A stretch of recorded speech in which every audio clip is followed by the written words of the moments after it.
There's no such thing as a standard vulva. You wouldn't say someone's ears or nose were wrong just because they don't look like the ones in movies, right? Yet when it comes to women's anatomy, especially the vulva, so many silently carry shame, confusion, and the belief they're abnormal. Why? A toxic mix of pornographic imagery, airbrushed magazine covers, and a complete lack of proper sex education. In adult content, most vulvas shown have small, symmetrical, tucked-in labia. What viewers don't realize is these images are often carefully selected or even surgically altered to fit a visual ideal, not a biological reality. The truth? Vulvas come in endless shapes, sizes, and colors. Some women have labia minora that extend far beyond the outer lips. Others have asymmetrical sides. Colors vary from pink to brown, purple to red.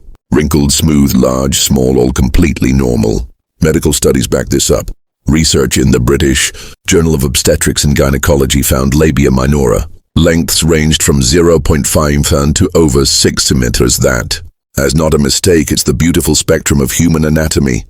But because so few women ever see that variety, they grow up thinking something is wrong with them. The result? Shame and intimacy, avoiding pap smears, even requesting cosmetic surgery not for medical reasons but to look normal. All because they never heard the words, "You are perfectly normal." Now let's talk about pleasure. The labia minora are packed with nerve endings like the clitoris and nipples. For many women, stimulating this area heightens arousal and can lead to intense pleasure. Larger labia, that means more surface area, more responsiveness. Some describe them as butterfly wings that come alive with touch, pressure, or even friction from certain clothes.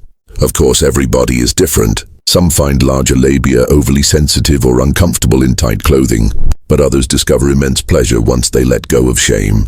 There's also emotional pleasure. Women raised in sex-positive environments, where anatomy is discussed openly, tend to feel comfortable in their own skin.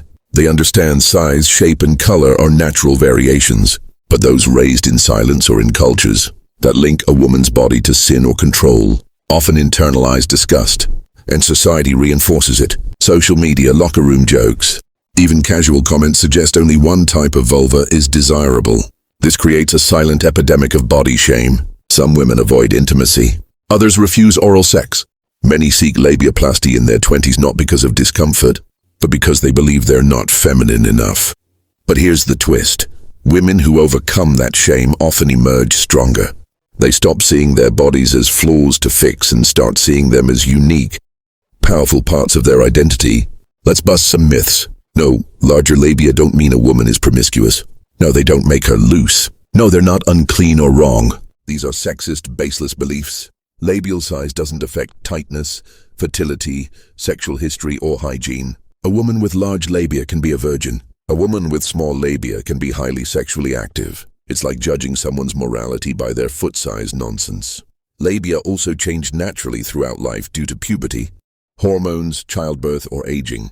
Prominent labia aren't caused by overuse. That's pure misinformation, and it keeps women from seeking medical care or living comfortably in their bodies. Here's the empowering part. Women who learn to embrace their anatomy often say it becomes a symbol of self-love. One woman put it perfectly. "I used to think my labia were ugly.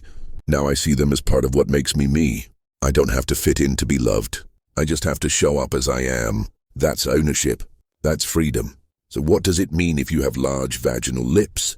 It means you're alive. You're real. You're part of the gorgeous diversity of the human body. It says nothing about your worth, your past, or your future. But it might say something about your journey, a journey from shame to confidence, from hiding to being seen. And that's a journey worth celebrating. If this message changed how you see your body or the quiet shame we all carry, subscribe to Cheating Minds. Drop a comment. What were you taught or not taught about your body growing up? Share this with someone who needs to know they're not alone. Because every time we talk openly, we heal quietly.